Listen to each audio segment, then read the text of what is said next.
On a damp September morning, the drone's hum sounded like a distant hornet nest as it drifted over a roof swallowed by vines.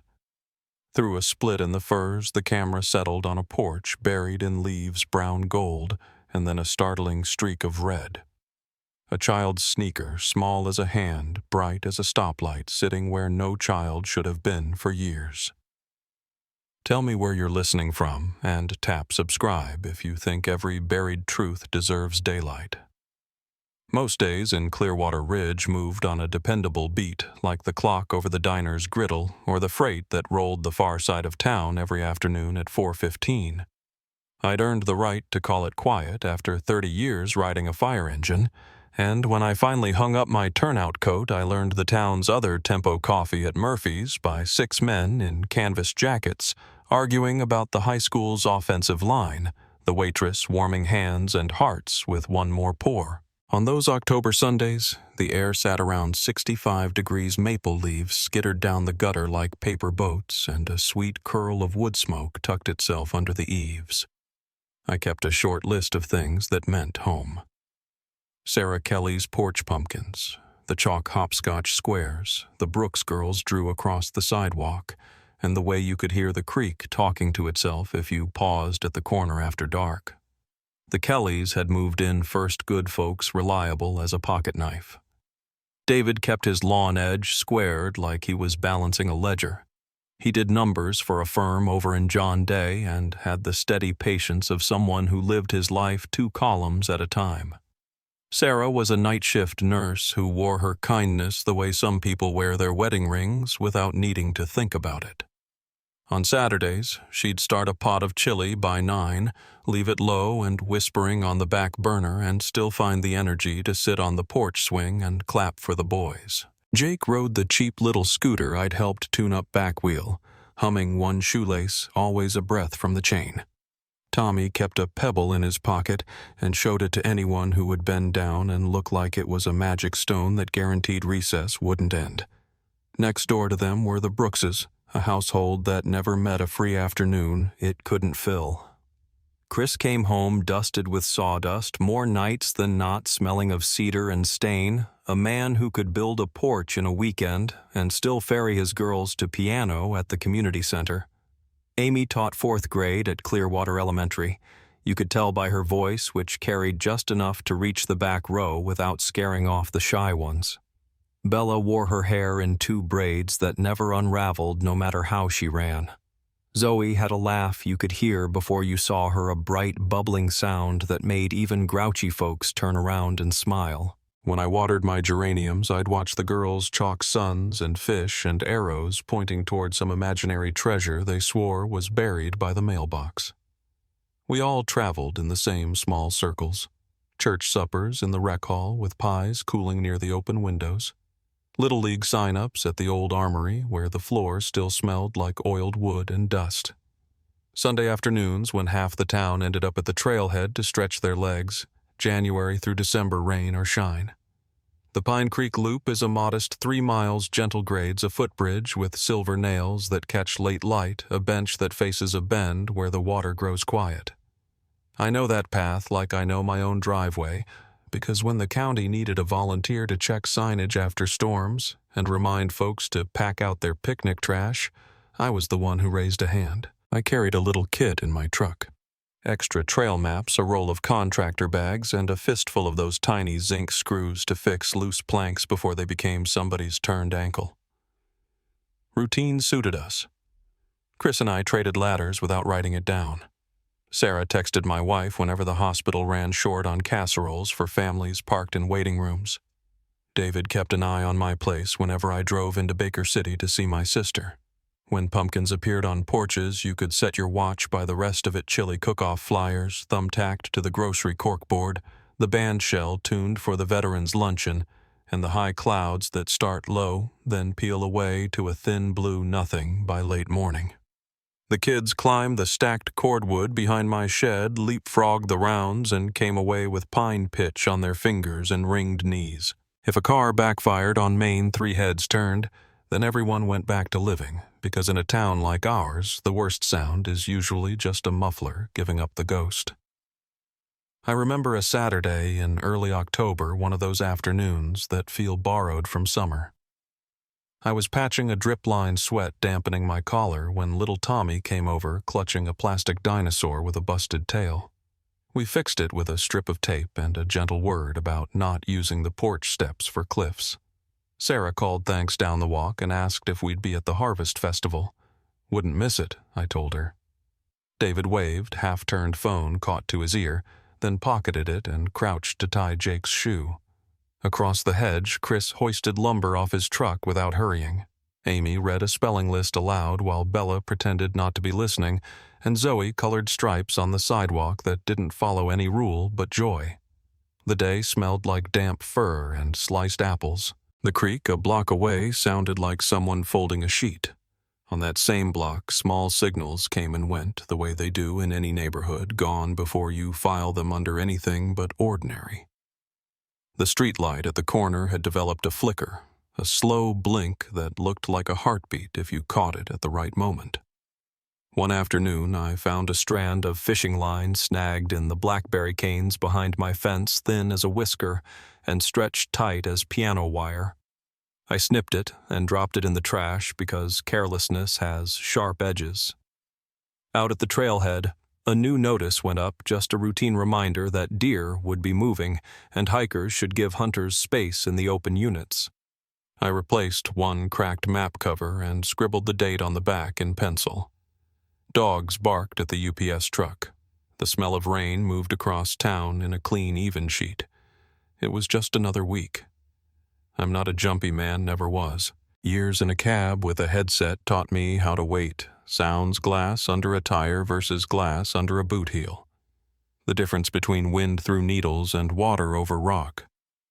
And yet, I remember an evening that pressed the back of my neck like a cold hand, though I didn't know why at the time.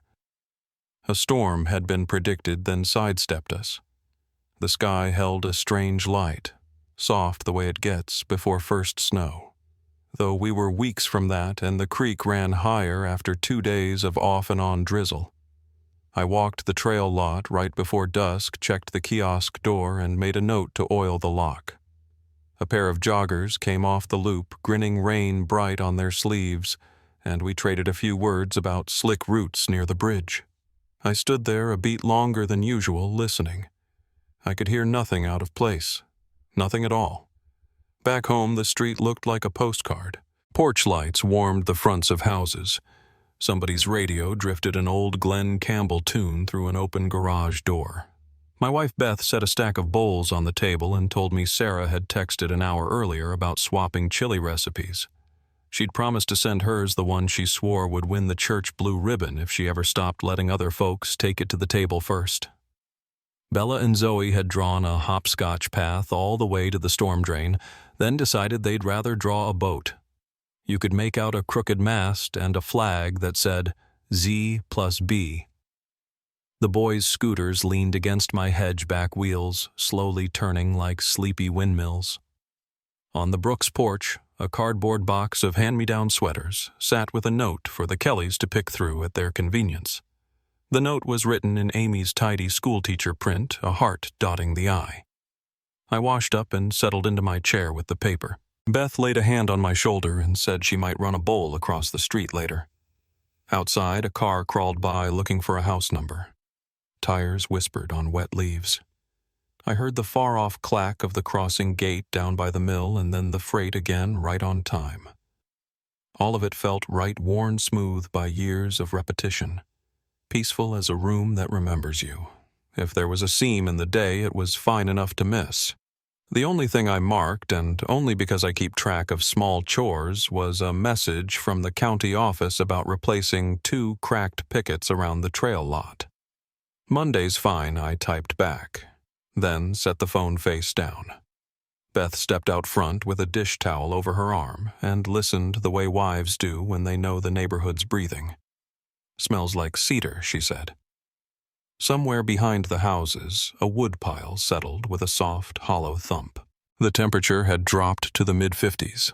Our breath made thin ghosts when we opened the door to let the cat out and in again 10 minutes later. Across the way, Sarah's porch light clicked on early, chasing a puddle of gold across the steps. The Kellys kept their lights on timers, though sometimes she'd nudge the switch herself if the boys were dragging their feet after bath time. At the Brooks place, Chris carried a toolbox inside and held the door for Amy with her tote bag. Their screen door squeaked then shut with its familiar rubbery thud. I remember those sounds almost better than I remember faces now. Households have their own rhythms, hinges, footfalls, the hush of a television turned down low out of courtesy to a child who's finally fallen asleep. My phone buzzed with a picture from Jake, not of himself, but of a ribbon of brown water he'd found where the curb dips near their driveway leaves ferried along like little boats. River he'd typed with a captain's pride. I sent back a thumbs up and a note to tell his dad I had a spare bag of sand if the drain clogged. A minute later, my porch light flickered once in sympathy with the corner pole, then steadied. I made a mental note to check the bulb anyway. From the backyard came the soft tink of wind chimes, slow and thoughtful. The cat took up station in the window like she was reading the street. I don't know that old men grow superstitious. I think we just grow tender toward details. I watched the rain glisten in the groove between the curb and blacktop, and thought about nothing and everything winter chains Beth's birthday, whether the mill would keep a full shift after Thanksgiving. If I accounted for the Kellys or the Brookses at all, it was by their absence from the front walk at that particular minute. Families are like streetlights you notice when one is out. You don't mark each time it burns. I rinsed the bowls and set them upside down to dry. Beth turned the TV off and the house grew very quiet. Then the evening stretched a little too far. The sidewalk held empty puddles bright with porch light as if they were catching stars. The wind laid down for a spell. Somewhere a gate latch clicked, then settled. I reached for my jacket with the thought that I might step out and check the corner lamp just to make sure the flicker wasn't more than loose hardware. I stood a moment in the doorway listening for footsteps or the scrape of scooters across concrete, the low rumble of a familiar engine turning onto our block. The street never answered me back. The porch light threw a steady circle onto wet leaves, the kind of glow that usually lured neighbors into one last chat. I left it burning and set the latch soft, telling myself I'd wait a few more minutes just until I saw those headlights swing across the hedges and settle into the drive. That night I waited longer than I meant to. The porch light hummed and the rain finally thinned to a mist, the kind that hangs low and makes the world feel smaller. I remember glancing at my watch just past 9 and thinking maybe the kids had fallen asleep on the drive home, that the Kellys would carry them inside any minute. But 10 came and went, then 11. The street stayed dark except for that one lamp at the corner that kept blinking like it couldn't make up its mind. When I finally went to bed, I told myself they must have stayed for dinner somewhere in town. By morning, that comfort didn't hold up. Their driveway was empty, and the Brooks too. Beth poured coffee and said maybe they'd decided to make a night of it, but something about the silence on that stretch of road didn't feel right. Usually by sunrise, you'd hear a door creak, a car start somebody letting a dog out. That morning, there was nothing, just the steady drip of rain from the gutters and a quiet that pressed on my ears. Around 10, I saw Sheriff's Deputy Warren pull his cruiser into the trail lot at Pine Creek. It wasn't unusual to see him there. But when 2 more trucks showed up with the county emblem on the doors, my stomach dropped. I grabbed my jacket and told Beth I'd walk down to check the kiosk lock like I was supposed to. The lot looked the same at first. Gravel slick with rain. Tall pines leaning in close like they were listening. But then I saw the 2 cars parked side by side, David's silver sedan and Chris's old blue SUV. I knew them right away. Both spotless, both locked tight, and through the windows I could see their purses, water bottles, and the boys' little jackets folded on the back seat. Sheriff Warren nodded when he saw me but didn't wave. He was talking into his shoulder mic, then stepped aside long enough to ask if I'd seen either family come back last night. I told him no. He wrote something down and kept scanning the tree line like the trees might answer him. By afternoon, it wasn't just deputies anymore. Rangers came in from the state office, 2 trucks with dogs in the back and a van marked search and rescue. I'd seen that van plenty of times over the years, missing hikers' lost dogs, but never parked in our quiet corner. The rain started again, light but steady, and by dusk there were men in orange vests walking the first mile of trail with flashlights calling names I knew as well as my own. Jake Bella. The sound carried strange through the timber, bouncing back flat and hollow. Every once in a while, a radio cracked to life, voices trading coordinates, none of them sounding hopeful. That first night, they said it was precaution. Maybe the families had taken the wrong fork near the creek, maybe their phones had died, maybe they'd decided to camp overnight. But I'd been up that trail more times than I could count. There's only one way in, one way out, and nothing up there that could hide 8 people unless it meant to. The following morning, a chopper came in low from the West Blades, beating the mist to shreds. I stood with a half-dozen others by the ranger station, folks from town who'd shown up to help, and watched the birds circle the ridgeline, slow and deliberate, then peel away toward the north end of the forest. They didn't find a single footprint past the first mile marker. No scuff in the mud, no dropped snack bag, nothing. It was like the forest had swallowed them whole. I helped hand out maps and bottled water to volunteers who came from as far as Bend and Klamath Falls. We spread out in groups of 4 marking trees with orange tape every 100 feet so nobody looped in on themselves. The ground was soft from rain, and each step sank just enough to leave a print which made the lack of any trace that much harder to understand. By the 3rd day, news trucks had rolled in. The reporters set up by the trail sign, rain slickers shining under floodlights, saying all the words we already knew but couldn't make sense of. Vanished mystery. No leads. On the 4th day, I joined a grid team heading toward the old creek bend about 2 miles in. The air was heavy, smelling of wet bark and cold moss. Every so often we'd stop, listen, and then move again. A crow startled from a branch above us and sent my heart into my throat. We found nothing, no clothing, no scraps, no signs of struggle, just the sound of water and the deep hush that forests hold when they're tired of human noise. By that evening, a federal team had set up mobile command, and the local station ran continuous coverage. People lit candles on their porches. The church held vigils. The kids at Clearwater Elementary drew cards with rainbows and trees, taping them to the school's front windows. It didn't take long before everyone's attention turned to the same name, Vernon Grimm. He lived in a rusted trailer less than half a mile from the south boundary of Pine Creek, a man folks mostly avoided. He'd been in town longer than I'd been retired, never held steady work, and had a look that made you want to keep a good 6 feet between you. There were stories, cats going missing, strange fires in his barrel out back, but nothing that ever stuck enough to land him in jail. The deputies questioned him early that week.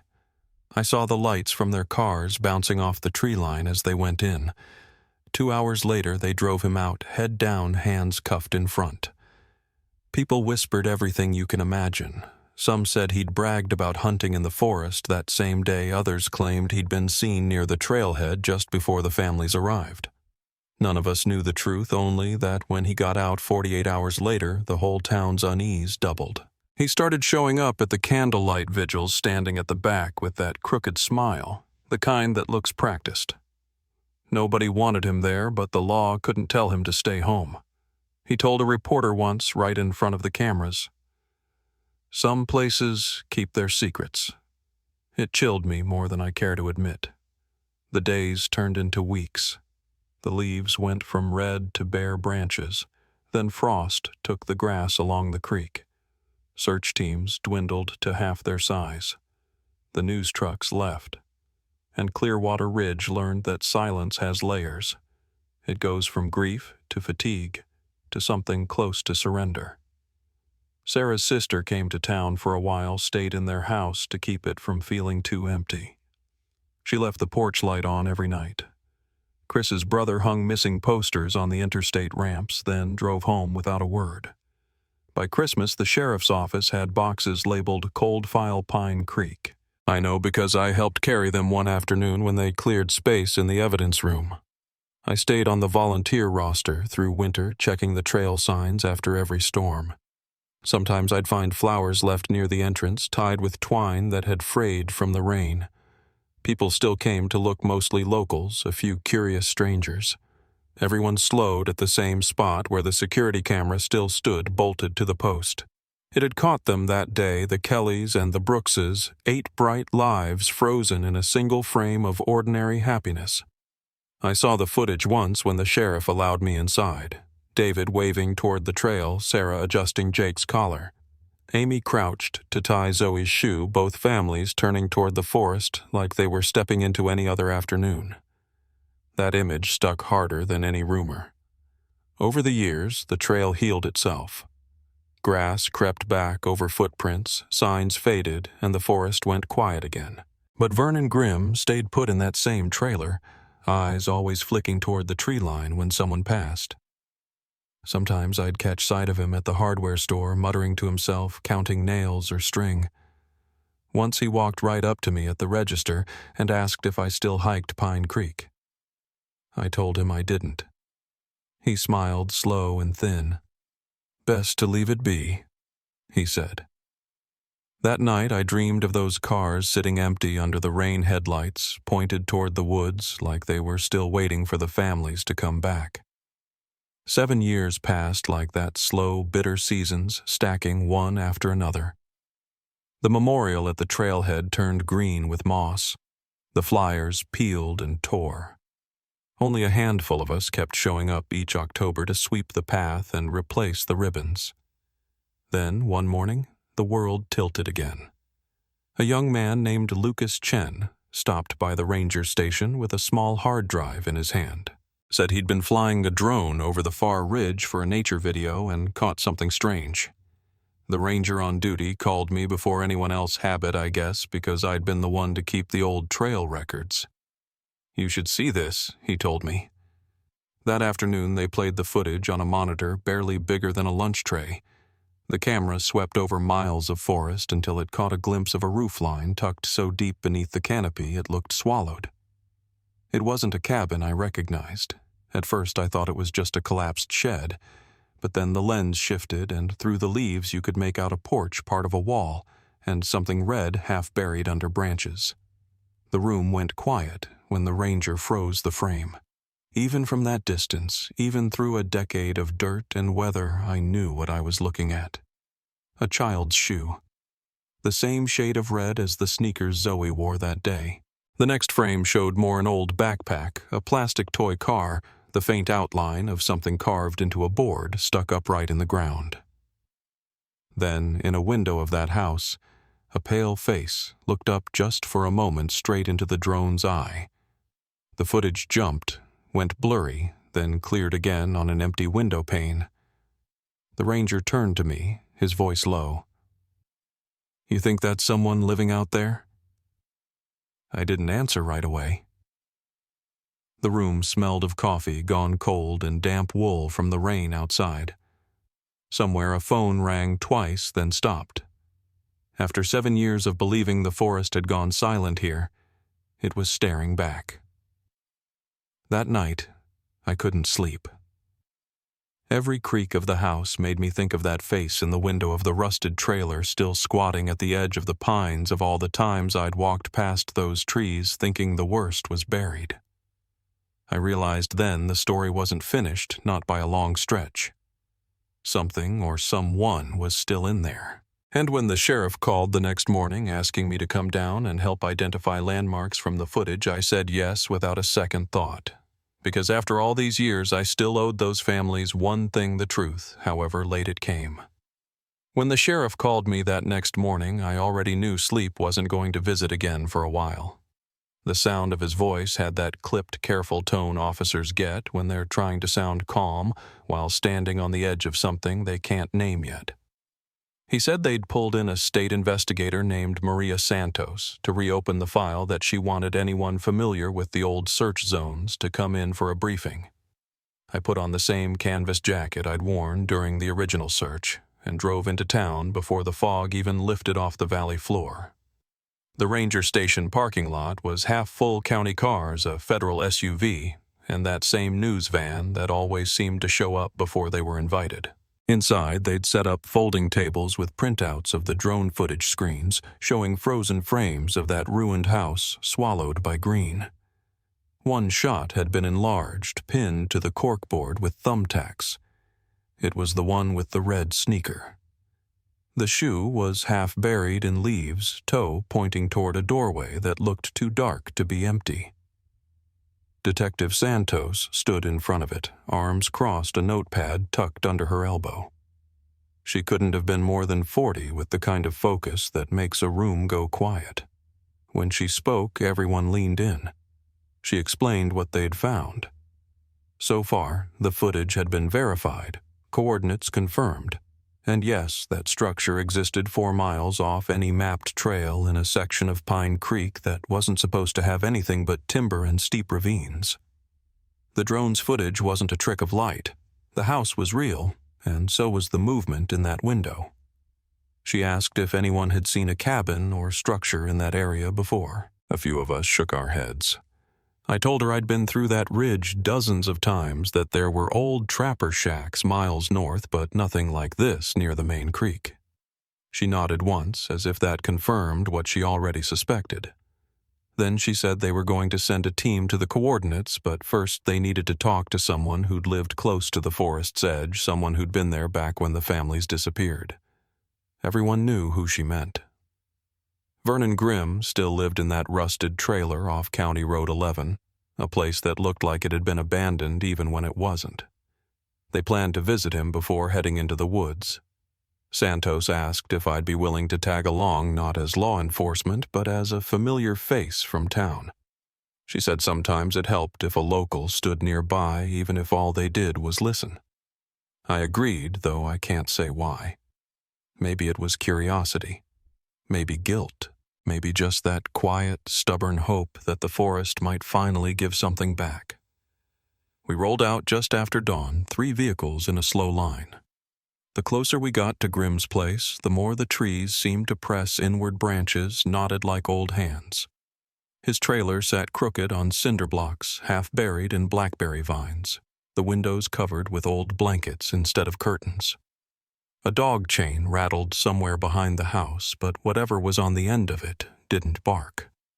When Santos knocked, there was no answer at first, just the slow shuffle of someone moving inside. Then the door opened an inch, and Grimm's face appeared in the gap. He looked worse than I remembered. Hair gone, white cheeks, hollowed-out eyes darting like a trapped animal. He smelled of rot and kerosene. Santos introduced herself, showed her badge. Grimm didn't even glance at it. He just muttered, "I don't go out there anymore." When she mentioned the abandoned house, his whole body went stiff. "That's not mine," he said, shaking his head so fast it looked like a tick. "That's not my place." Santos kept her voice level. "We just need to ask a few questions, Mr. Grimm. Then we'll be gone." Something in the way she said it must have reached him, because he stepped back, motioning us inside. The smell hit harder once we crossed the threshold. Mold, sour sweat, something dead under the floorboards, maybe. The walls were lined with old newspaper clippings and duct-taped photographs, all curling at the edges. He sat in a torn armchair and started talking before anyone asked a thing. He said he'd known about the house for years, that it had been there long before he ever bought his trailer. "Belonged to a man who don't die," he said, voice shaking. "Somebody worse than me." He claimed that's why he stayed close to the road now, why he never hunted past the ridge anymore. When Santos pressed him for details who the man was, what he'd seen, Grimm's eyes went glassy. "You don't want to know," he whispered. "He keeps what's his. Every fall he goes out and brings more back." She asked if he meant the Kelly and Brooks families. That's when his hands started to tremble. He said he didn't take them, swore it said he heard things after they vanished. Children's voices in the trees calling for help one minute, laughing the next. He looked at me, then his eyes wet and wild. "I told them not to go deep," he said. told them, but they never listen. The room went still. I don't know if I believed him or not. The man was half broken from living alone too long, but there was something about the way he kept glancing toward the window like he expected something to be standing there. Before we left, Santos asked one final question: had he ever gone inside the house himself? Grimm's face drained of what little color he had left. Once, he said, "Years back. Saw clothes hanging in the trees like scarecrows. Heard breathing inside when I knew no one was supposed to be there. Never went again. When we stepped outside, the air felt cleaner but heavier somehow." Santos didn't say much on the drive back, just kept her eyes on the road. The rest of the day was spent planning. They studied the drone footage frame by frame, mapping out the safest approach. I sat in the corner watching the process unfold. The tech team enhanced the images until the details sharpened. Broken windows, collapsed roof, and that same piece of wood Grimm had mentioned stuck upright in the dirt like a grave marker. The carvings were faint but visible now, 2 sets of initials and a date that lined up with the afternoon the families disappeared. That was the moment I knew there was no turning back. By sunrise the next day, an operation was in motion. 8 officers, 3 forensic specialists, 2 K-9 units, and a small team of volunteers, including me. It took nearly 3 hours to reach the area on foot. The forest changed as we went. The air grew thick, the light dimmer, the ground softer with moss and rot. Every so often, the dogs would stop noses up uneasy. Then came the smell, faint at first, like something long buried but disturbed by rain. The closer we got, the stronger it grew. One of the rangers pointed out faint tire tracks crossing the slope narrow enough for an ATV or small truck too fresh to belong to any hunter. We reached a point where the trees opened just enough to give us a view of the roof from the drone footage. It looked even worse up close, half swallowed by vines and mud, the chimney tilting like a broken finger. Santos signaled for everyone to hold position while she raised binoculars. After a long minute, she spoke softly into the radio, smoke from the west side. "Someone's home." That sent a ripple through the group. They adjusted formation, spreading wide around the clearing. From where I crouched behind a fallen pine, I could see the back of the house. The boards were rotted, but the door stood open a crack, and a thin line of gray smoke curled from what looked like a makeshift stovepipe. Then, faint but unmistakable, came a sound that didn't belong there, a voice high-pitched calling out. It was a child's voice crying for help. Every man and woman there froze. The forest seemed to fold in around that sound until it was all we could hear. Santos's expression didn't change, but her jaw tightened. She motioned for backup to move closer, slow and careful. "No sudden entry," she whispered. "We don't know what we're walking into." As we shifted, I caught sight of something else. Small cameras nailed to tree trunks, blinking red lights half hidden by moss. Whoever lived there knew the forest better than anyone, and they'd been watching. Grimm's warning echoed in my head. "He sees who comes long before they get there." Then a figure appeared in an upstairs window. Hard to tell how tall or old, just a shadow with long hair holding something that moved slightly in the air like fabric or clothing. The man raised it slowly, a gesture half taunt, half invitation. Through the glass I realized what it was, a child's shirt, small, faded, swinging like a flag. The radio crackled. "He knows we're here." Santos steadied her voice. No shots, no rush, eyes on the target. I don't know how long we waited, maybe minutes, maybe less. The forest had gone completely still. No wind, no birds, just that heavy quiet that makes you aware of your own heartbeat. The dogs whimpered uneasy. Then the man in the window stepped back, vanishing into darkness. A second later, the voice came again from inside the house, this time pleading closer to a scream. "Please help me." That sound cut straight through every layer of training caution logic. It was raw human. Santos signaled to move in. I followed the line of officers as they advanced toward the clearing guns, low flashlights off.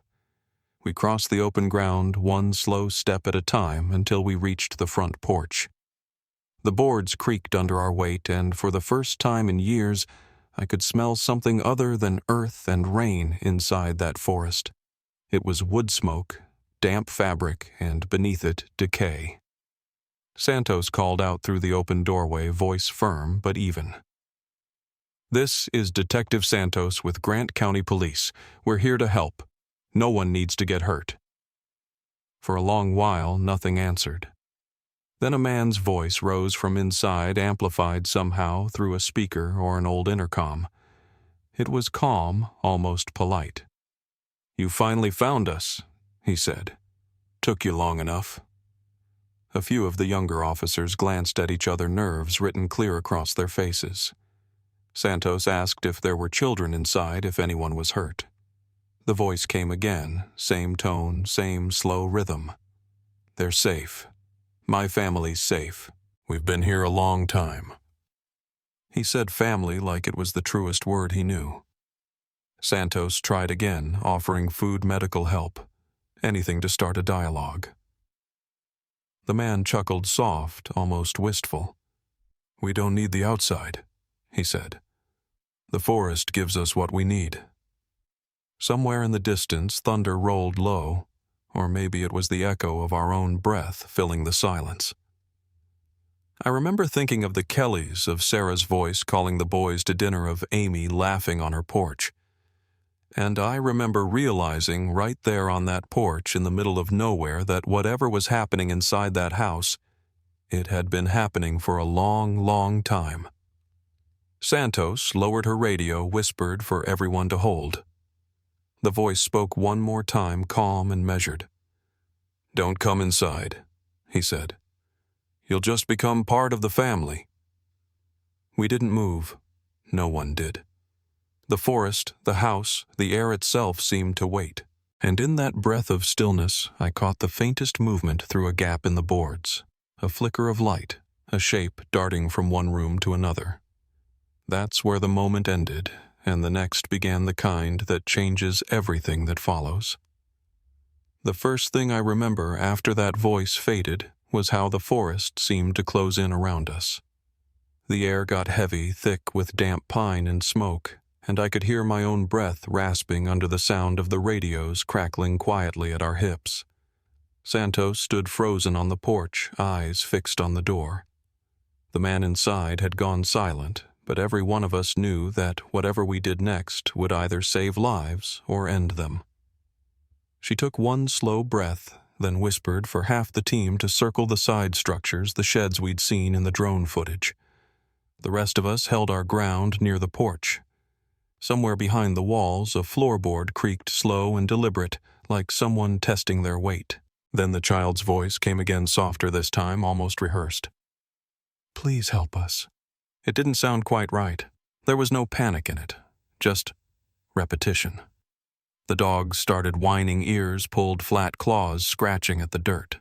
The younger officer beside me looked ready to bolt through the door, and I had to put a hand on his shoulder to steady him. Santos motioned to one of the techs for the bullhorn. She didn't yell, just spoke into it like she was talking across a backyard fence. "You don't have to be afraid," she said. "We have food, water, medical care. Tell me who's with you." A beat passed, and the voice that came back wasn't a child's. It was a man again, calm, steady, almost bored. "They're my family," he said. "They're safe. You should go home." No one spoke after that. I felt the hair rise on my arms. Santos exchanged a look with the ranger nearest her, one of those silent questions about whether it was time to move. The sound of wind stirred the trees, and for a moment I thought I saw something flicker in the upstairs window again. A shadow crossing behind the curtain. Santos raised her hand, signaling the other teams to close the perimeter. Her lips barely moved when she spoke. "We go in quiet. Watch every step." The door gave easily, too easily, swinging inward on broken hinges.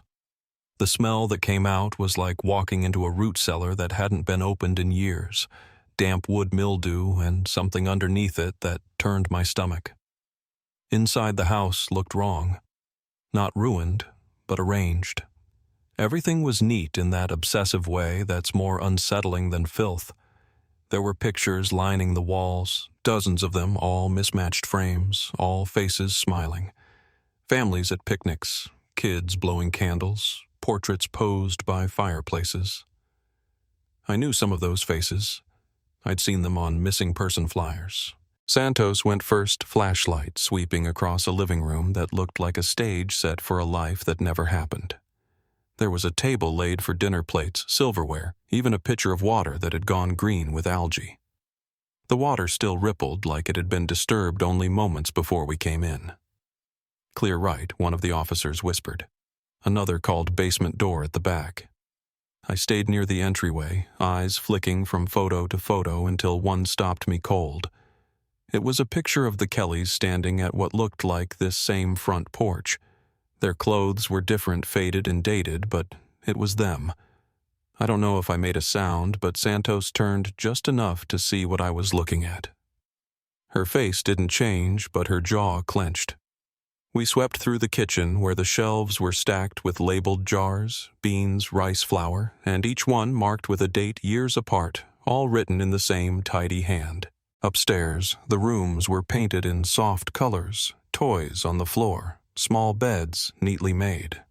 At first it looked like a children's room until we saw the locks. Heavy metal ones bolted from the outside, and in every corner a camera lens stared back at us. The light on each one blinked recording. That's when we heard the noise from below. A chair scraping.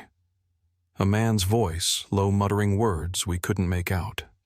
Santos signaled for us to regroup near the basement stairs. The smell was stronger there, thick and sweet and old. The wood underfoot felt spongy. When we descended, the temperature dropped 10 degrees in the span of 3 steps. Flashlights caught on cement walls, shelves lined with notebooks and boxes, and at the far end a single desk. A man sat slumped over it, head tilted toward his shoulder, one hand still gripping a pen.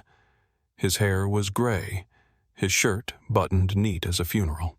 Beside him lay a revolver, and next to that a sheet of paper covered in tight, even handwriting. Santos moved first, checked his pulse, then shook her head. "He's gone," she said quietly. The name on the ID badge clipped to his shirt read, Thomas Ashford. I'd heard that name before years back, a social worker from the state who'd vanished in 2000-something. The irony of it didn't hit me until later. In that moment, all I could think about was the silence that followed. We'd found the man we'd been hearing, but the forest still didn't feel finished with us. While the others documented the scene, I followed the narrow beam of my light to a bookshelf pushed tight against the wall. Something about the way it sat didn't look right. The floor dust was disturbed like it had been moved recently. I leaned on one side and it shifted with a dull scrape. Behind it, a small door stood half open. Santos came over, flashlight raised. She motioned for me to stay behind as she eased it open with her boot. The beam cut into a narrow hallway lined with rough boards. The air that came out was warmer, almost humid. We stepped through and found ourselves in a room maybe 10 feet wide, lit by a single hanging bulb that swayed on its wire. 3 people were there. A young woman. A man maybe in his 20s and a girl couldn't have been more than 15. All alive, all silent. Their eyes blinked in the light like it hurt. The girl flinched when Santos spoke. "You're safe now," she said, voice soft, almost motherly. But they didn't answer.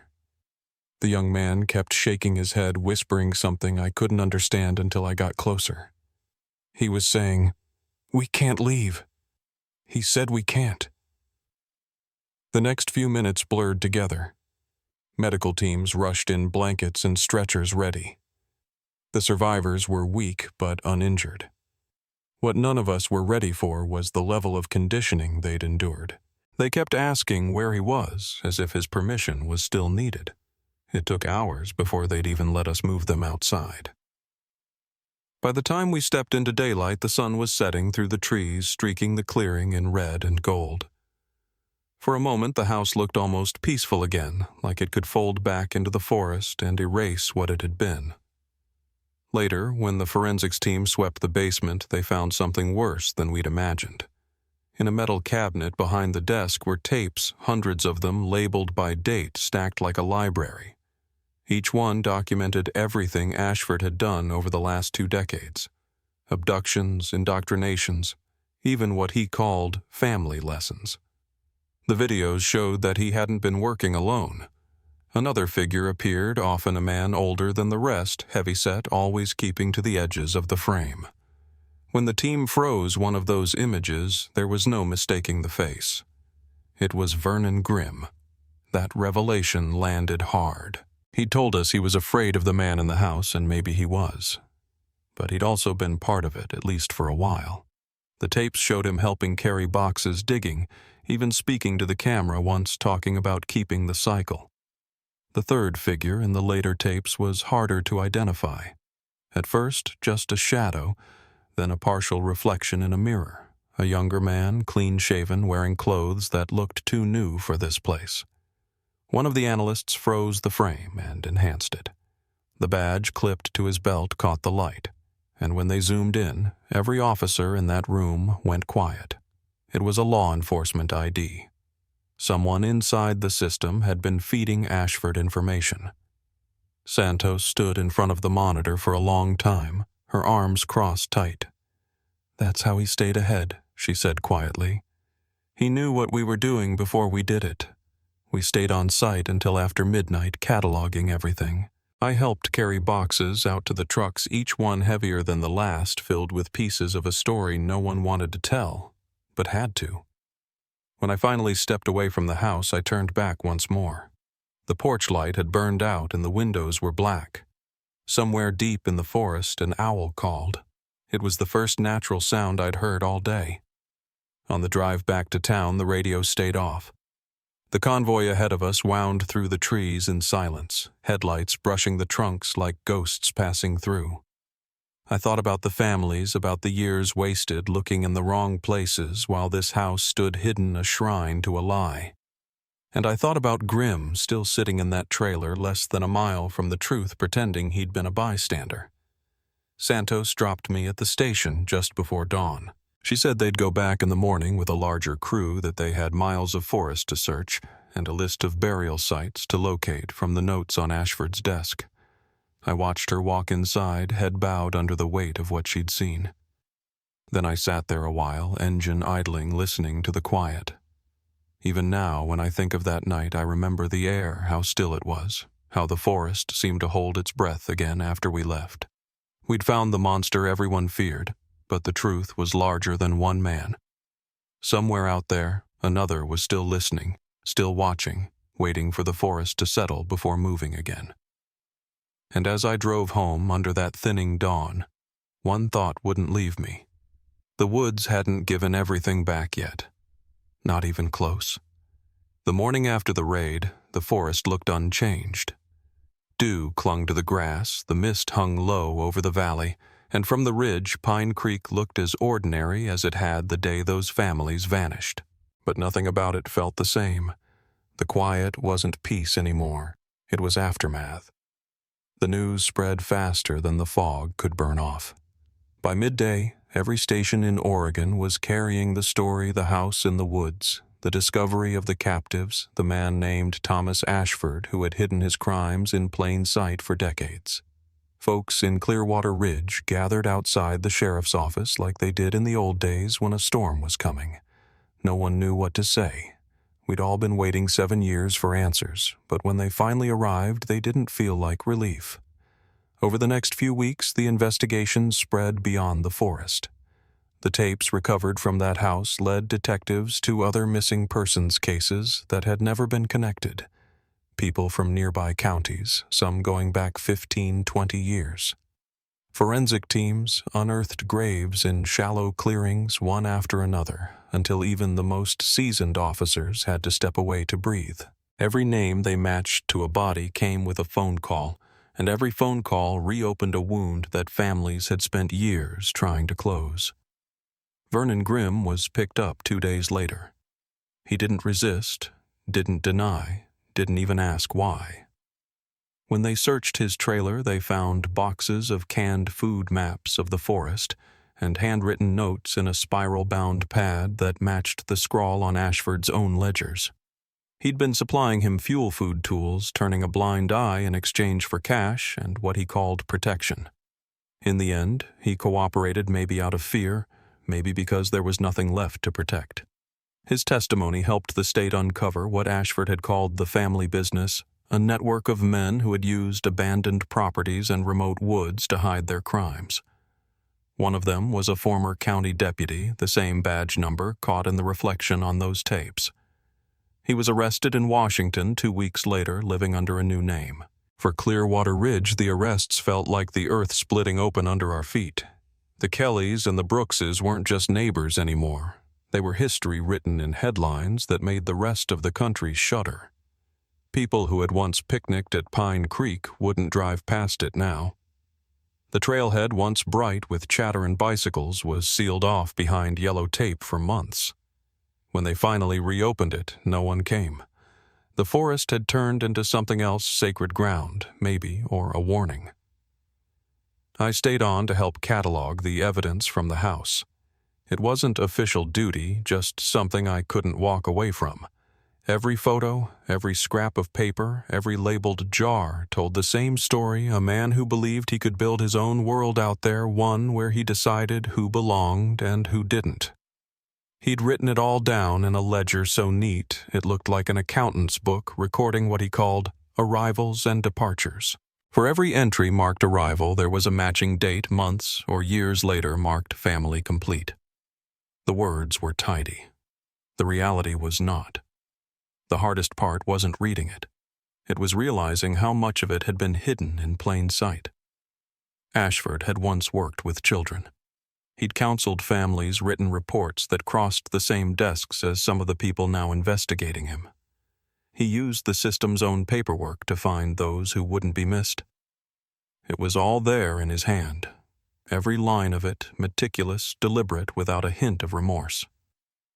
The 3 survivors we found in that basement were transferred to a recovery center outside Portland. 2 were adults who had vanished from hiking trails years apart, each thought to have been alone. The 3rd was a teenage girl taken less than a year ago. It took days before they could even speak to anyone but the trauma specialists. When Santos asked to meet them, she told me later they still called him father. They weren't being defiant. They simply didn't remember any other word for him. It was slow work, piecing their lives back together. The older woman, her name was Karen, eventually told investigators she'd been in that house for almost 8 years. She said he made them memorize schedules, sing hymns before meals, thank him for shelter. In the end, what broke through wasn't anger. It was confusion. She didn't understand why we'd taken her away from what she thought was safety. It took months before that began to fade. As for Santos, she kept going long after the rest of us were spent. The federal task force expanded tracing Ashford's network through multiple states. When the indictments came down, the scale of it stunned even the agents involved. The records proved that Pine Creek wasn't an isolated madness. It was one chapter of a larger sickness buried in the cracks of rural America, where oversight thins and people disappear without enough noise to raise alarm. The following spring, they held a memorial service at the foot of the trail. Families came from as far as Idaho and Montana, some still waiting for confirmation, others finally holding proof in the form of a small box sealed with a case number. The Kellys and Brooks's names were carved into a granite marker set just beyond the parking lot near where the creek bends. It's a quiet spot, shaded by birch and pine. On the day they unveiled it, the sky held that same dull silver light as the afternoon they vanished. A small crowd gathered, candles trembling in the wind. No speeches, just names read aloud one after another, until the list ended in silence. Afterward, I stayed behind when everyone else left. The air smelled of rain and stone dust. Santos stood a few yards away, staring at the forest line. "It's over," she said, but even she didn't sound convinced. It'll never be over, I told her, and she didn't argue. In the months that followed, the state launched new search programs using drones, the very same kind that found the house. They called it Echoes of the Lost, and it was run by families who refused to let the missing fade from record. The first rescue they made was less than a year later, 2 hikers stranded in the Columbia Gorge. Their signal lost their location, picked up by a volunteer pilot. I remember reading that headline and feeling something loosen in my chest. Out of all the grief, something had been built, a small promise that no one else would be left unseen for so long. As for me, I stopped volunteering after that. The forest had become something I could no longer walk through without hearing echoes. Sarah's laugh, the boys' scooters rattling on my sidewalk, the sound of a child's voice calling for help that wasn't real. Beth and I moved into town closer to our daughter. I told myself I'd had enough of quiet places, but some nights I still catch myself listening for the hum of the wind through the pines.